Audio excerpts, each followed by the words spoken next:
Good evening, everyone. I'm the 11th man because after me the session closes. So I thought not to bring my batting pads and the gloves and everything. So the presentation sit in the back.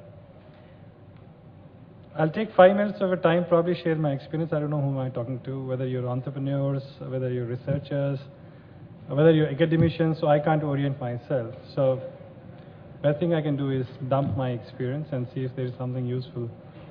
That may be worth your 5 minutes. So I'm an entrepreneur. I'm a first generation entrepreneur. I started my company from IIT Delhi. I was a scientist there. I had dual degrees before that, so I'm trained in biotechnology and trained in computer science. So I had two different streams. Just like all the youth in India, you're too confused with multiple things you've done. So try and match up as you go down the road. And that's what I've done. So my company now is about 5.5-year-old. And what we do is we use large-scale supercomputers to simulate and study some of the disease patterns. So, for example, we have a lot of interest in oncology. And we're really keen to understand why is it that some of the patients do not respond to therapy once they've been put on doses.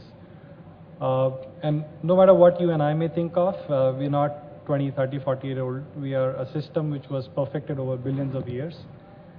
And human science is trying to come up with answers and trying to say, you know what, I'm going to try and cure cancer or manage cancer through stopping one thing inside the cell. Where it's like a city, you really have to block multiple things. So you need very smart algorithms, smarter technologies. So that's what we've done. I think I feel proud to what the team has achieved. I think we've created some very, very new niche technologies which right now are able to give the kind of results that the pharmaceutical companies require to jumpstart their programs. So that's the back end of my work. You can go to my company, leadinvent.com, and learn more about it. I'm not here to dump my science, though. What I want to probably bring out is, why am I doing this? Why is it that you and I sitting in a global R&D summit 2013 and the destination being India? Why is it that you've chosen not to go back home and stayed back in the room? I mean, what is the deeper interest? What are we trying to find here in this room? Are we going through the motions, or is it something that is pertinent? Is it something that we know, maybe at the back of the head, not been able to articulate it well? So in my opinion, I think India is going through a tipping point. We signed a deal when the country was coming up.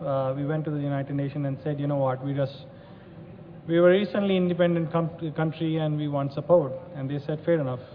We will give you a protection called process patent. What that meant was India got an opportunity from 1970 onwards not to do innovation.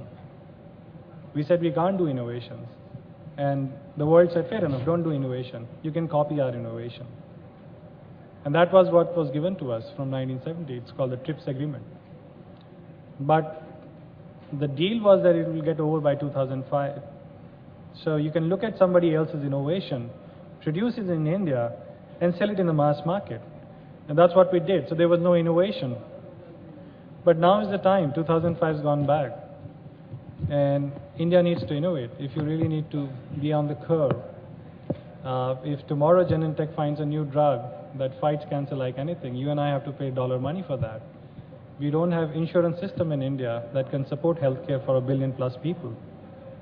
So the day when I was starting off my company, which was 2007, I said, probably I'm starting at the right time. India has just got liberated from process patent. India de-chained itself. India committed to innovation. And that's why I started my company. Perhaps that's why we're in this room. We feel the change. We feel and see the change. We see India growing. We see the education. We see the billion-dollar markets. We see the domestic markets come up. We see the smart India. But there is a nagging thought that if you don't innovate internally, then you cannot piggyback on somebody else.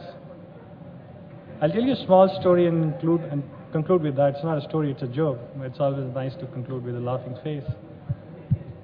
So in an Indian village, there were these posters around and they said, come to the village pool, and anybody who swims through the village pool will get 10,000 rupees and golden chariot. So that's kind of an incentive. Everybody showed up onto the village pool. Everybody's, an older gentleman got up late, walked up to the pool in the afternoon thinking that the event must be over. By the time he went there, he saw everybody standing next to the pool, nobody jumping in it. And he said, what the heck, why, if I were young, I would have just taken off my shirt and jumped in. So the guy who was standing next to him said, but dude, did you read the star underneath the advertisement, the fine print? What was the fine print? He said, mind you, there are about 10 crocodiles in the pool, hence nobody's jumping. So he started scratching his head. Suddenly a thin young man jumped from the corner, came out from the other side, dripping wet. Everybody rushed to him, gave him the 10,000 bucks, gave him the golden medal, and he said, dude, you really did it. He said, that's okay, but tell me who's the fool who pushed me in? Sometimes we jump in knowingly, sometimes we jump in unknowingly. Sometimes our policy makes us jump in, sometimes we take decisions to innovate. So I would say no matter where you come from, try and innovate.